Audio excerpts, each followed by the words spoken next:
का मुख्यमंत्री कैसा हो, कैसा हो। तमाम मंचासीन लोगों से मैं अनुरोध पुनः एक बार करता हूँ कि मंच खाली कर दे।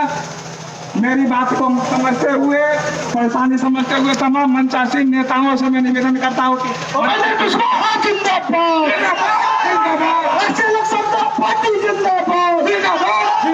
बिहार का नेता कैसा हो,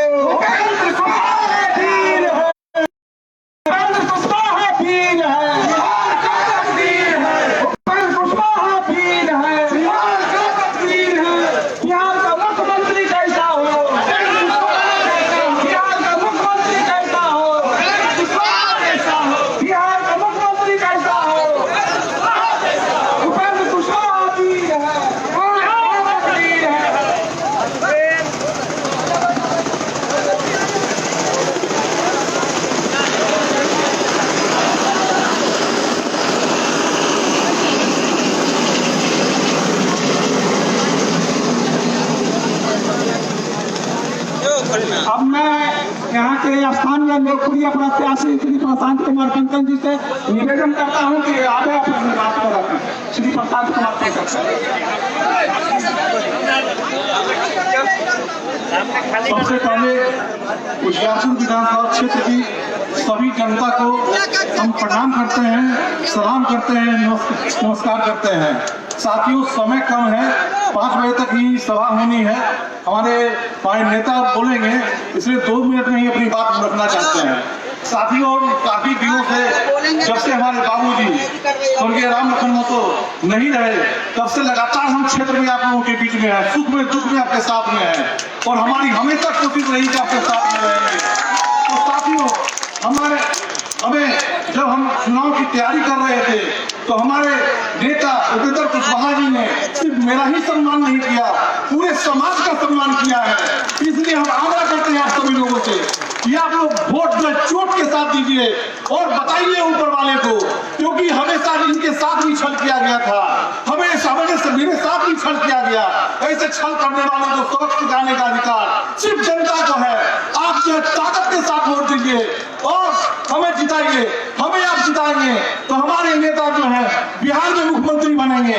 जब तक आप हमें नहीं जिताइएगा तो ये नेता मुख्यमंत्री कैसे बनेंगे। साथियों, यहाँ पे देख लीजिए, एक बात हम रखनी चाहते हैं, देवखाल चौक में जो यहाँ पे मेडिकल कॉलेज खुल रहा था, उस मेडिकल कॉलेज को सारंजन ले जाया गया। आप बोलिए, अगर यहाँ का विधायक राम लखन महतो होता, किसी की ताकत थी कि वो यहाँ से मेडिकल कॉलेज वहां पे ले जाता। आप तो बोलते हैं कि यहाँ पे एक जो मजबूत विधायक को लाइए, एक जो अभी विधायक है कमजोर है, काम करने के लायक नहीं है, सक्षम नहीं है, आप जो विधायक बदलिए, उजियारपुर की सरकार बदलिए। इन्हीं शब्दों के साथ अपनी बात समाप्त करते हैं।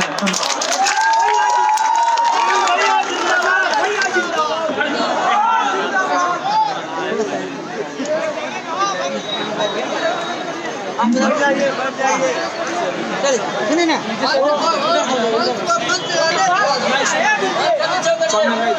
यहाँ उपस्थित हमारे गठबंधन के प्रत्याशी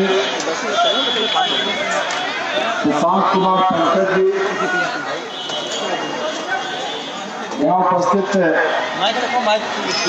हमारी पार्टी के और गठबंधन के विभिन्न दलों के उपस्थित नेतागण, मुझे विभाग नहीं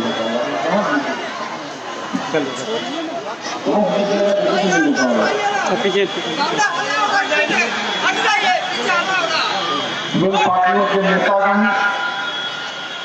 और आप सब लोग जो इस कार्यक्रम में खड़े हैं, बैठे हैं, सम्मानित अभिभावकगण, माताएं, बहनों, भाइयों, मित्रों और मीडिया के बंधुओं, मित्रों,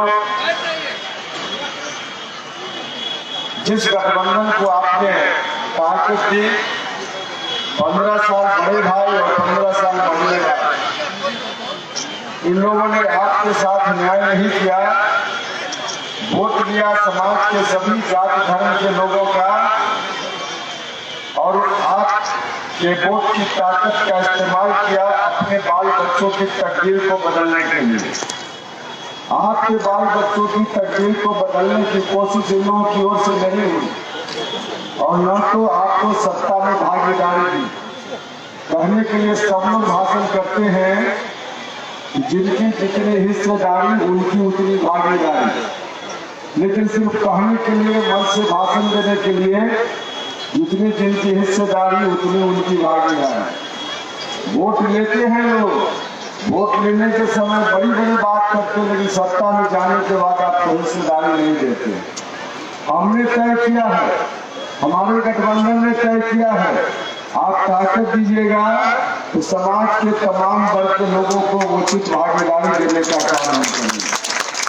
वोट लोगों ने लिया दलित समाज के लोगों का, लालू जी बोलते थे दलित भाई हो, इतना इस तरह से बोलते थे अति पिछड़ा भाई हो, वोट दीजिए। लेकिन वोट लिया आपका, आपको हिस्सेदारी नहीं दी। हम आपसे कहने आए हैं, हमको ताकत दीजिएगा, हम 4 उप मुख्यमंत्री बनाएंगे। एक दलित समाज का उप मुख्यमंत्री होगा, एक अन्य मामले में अकेले उपेंद्र कुशवाहा नहीं बचेगा। उप मुख्यमंत्री बनाकर दलित समाज के व्यक्ति को साथ साथ बैठाएंगे, अति पिछड़ा समाज के व्यक्ति को उप मुख्यमंत्री बनाकर साथ साथ बैठाएंगे, अल्पसंख्यक जमात के साथी को साथ साथ उप मुख्यमंत्री बनाकर एक अन्य मामले में बैठाएंगे। और जो अगली जात के हैं उनमें भी जो कमजोर लोग हैं, गरीब लोग हैं, उनके साथ भी बेईमानी ने न्याय नहीं किया तो उस समाज से भी एक उप मुख्यमंत्री बना करके करने मांग में उनको भी साथ साथ बैठाने का काम करें। 4 डिप्टी सीएम बनाकर सत्ता में उचित हिस्सेदारी देंगे और इन चारों में एक महिला अनिवार्य रूप से होगी। महिलाओं को भी हिस्सेदारी सम्मान देने का काम करेंगे, सबको हिस्सेदारी देने का काम हमारा गठबंधन करेगा। भाइयों और बहनों को वोट तो सबका चाहिए, खास करके अल्पसंख्यक जमात के लोगों से अभी भी कहते हैं राष्ट्रीय जनता दल के लोग माई समीकरण हमारा है। किस बात का माई समीकरण है? किस बात का माई समीकरण? भाइयों और बहनों, टिकट बांटने के समय माई समीकरण भूल जाते हैं।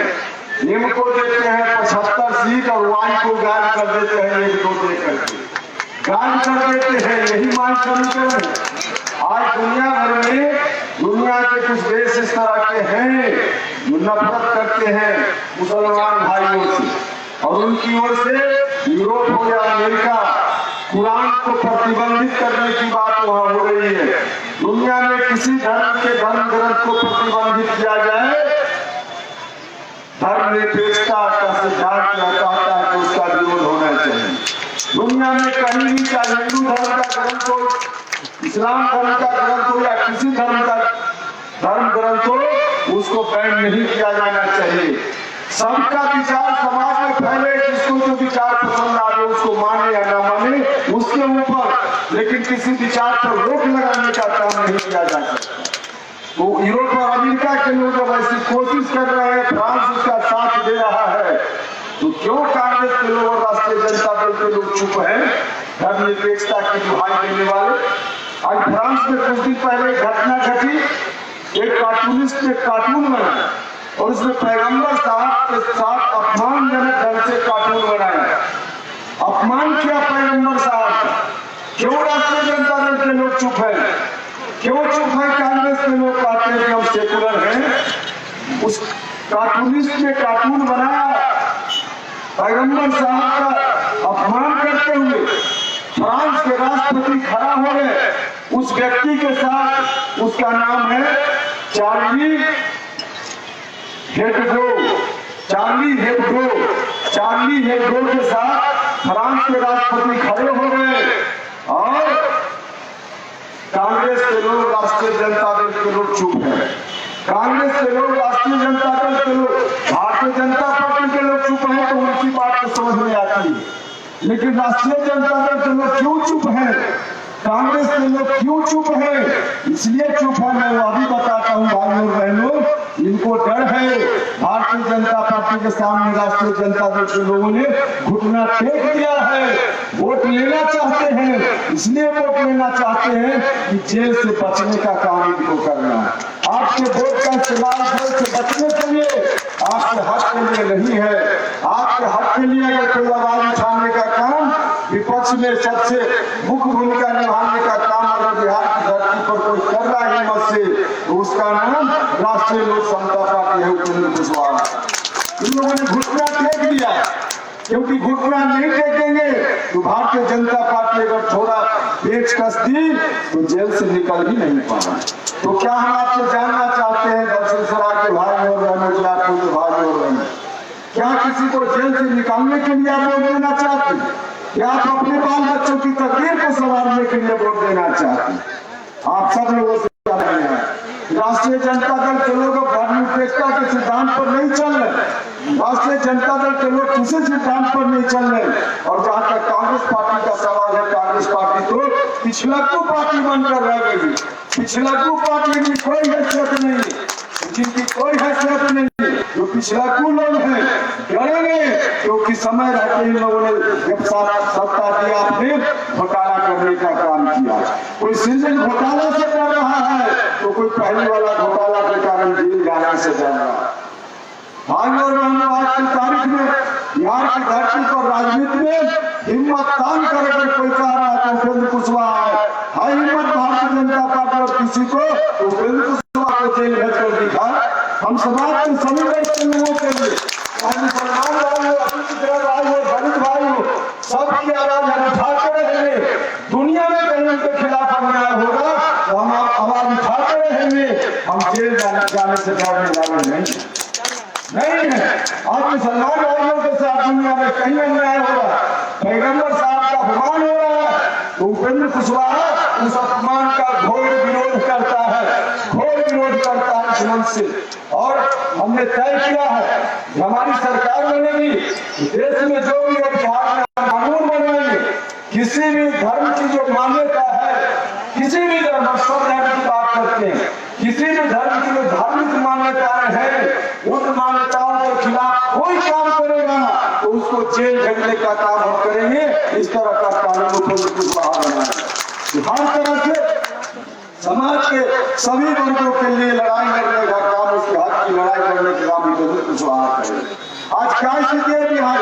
15 साल आपने उनको दिया, 15 साल उनको दिया, शिक्षा बर्बाद, स्वास्थ्य बर्बाद, रोजगार का कोई उपाय नहीं। गरीब लोगों का क्या होगा? 30 वर्षों में, 15 वर्षों में, 30 वर्षों में इन लोगों ने बर्बाद कर दिया। सरकारी स्कूल में कहीं कोई पढ़ाई होती है क्या? कहीं पढ़ाई नहीं होती। और सरकारी स्कूल में पढ़ाई नहीं हो रही है तो किसके बाल बच्चों की तकदीर बर्बाद हो रही है, किसका भविष्य बर्बाद हो रहा है? जो पैसे वाले लोग हैं उनका कुछ नहीं बिगड़ रहा, उनके बाल बच्चों को आगे बढ़ना है तो प्राइवेट में पढ़ा लेंगे। लेकिन गरीब आदमी कहाँ जाएगा? गरीब आदमी को यह सपना देखने का अधिकार है कि नहीं है तो उसका बाल बच्चा भी डॉक्टर बने, एसपी बने, कलेक्टर बने, इंजीनियर बने, है कि नहीं है? अगर है तो उसके बाल बच्चा को भी तब मिल पाएगा जब उसका बाल बच्चा भी ठीक से पढ़ाई लिखाई करेगा। कहाँ से पढ़ाई लिखाई करेगा? कहाँ पढ़ेगा? उन्हीं सरकारी विद्यालयों में, स्कूल में और पढ़ाई चीज में चौपट है। 20 वर्षों में लाखों करोड़ों नौजवानों छात्रों के भविष्य को इन लोगों ने बर्बाद किया है। कॉलेज में, सरकारी स्कूल कॉलेज में अच्छी पढ़ाई हुई रहती तो लाखों करोड़ों नौजवानों का भविष्य बन गया होता, बर्बाद हो गया इस जीवन उनका। हम आपसे जानना चाहते हैं 30 साल में जितने करोड़ों नौजवानों का भविष्य बर्बाद हुआ, उनका जीवन बर्बाद हुआ, दुनिया की कोई ताकत है कि उनके जीवन को फिर से वापस लौटा देने का काम करे? हर कोई दुनिया में उपाय नहीं है, उपाय नहीं है उपाय। लेकिन एक उपाय है, अब तक जिनका बर्बाद हुआ बर्बाद हो गया, लौटाने का उपाय नहीं है। लेकिन आगे इस बिहार की धरती पर किसी भी नौजवान का, किसी जात धर्म का हो, किसी भी नौजवान छात्र का जीवन अब बर्बाद नहीं हो, उसको रोकने का काम किया जा सकता है, इसको रोका जा सकता है। लेकिन यह रुकेगा जब आप फैसला लेंगे। अगर पहले 15 साल की उन्होंने बर्बाद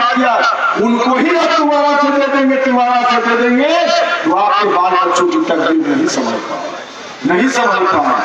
हम आपसे गुजारिश कर रहे हैं, आपने 15 साल उनके कारण उनको दिया, 15 साल नीतीश जी के कारण नीतीश जी को दिया, अब कम से कम उनके कारण उनको या इनके कारण इनको मत वोट दीजिए, इस बार अपने बाल बच्चों के कारण वोट देने का काम कीजिए। यही आग्रह हम आप सब लोगों से कर रहे हैं, सब लोगों से यही आग्रह। बिहार की धरती पर सब कुछ किया जा सकता है, अच्छी शिक्षा का इंतजाम हो सकता है, स्वास्थ्य का इंतजाम हो सकता है। आइए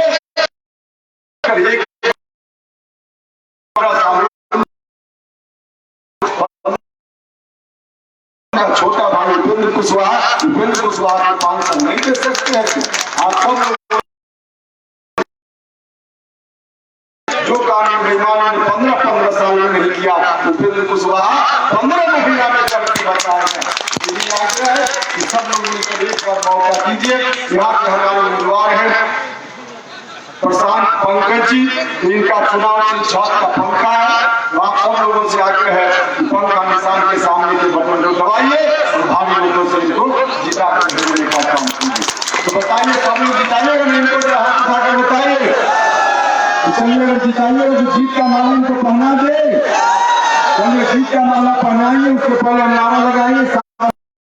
हम कह रहे हैं अब की बार आप कहिएगा शिक्षा वाली सरकार, अब की बार शिक्षा वाली सरकार, अब की बार शिक्षा वाली सरकार।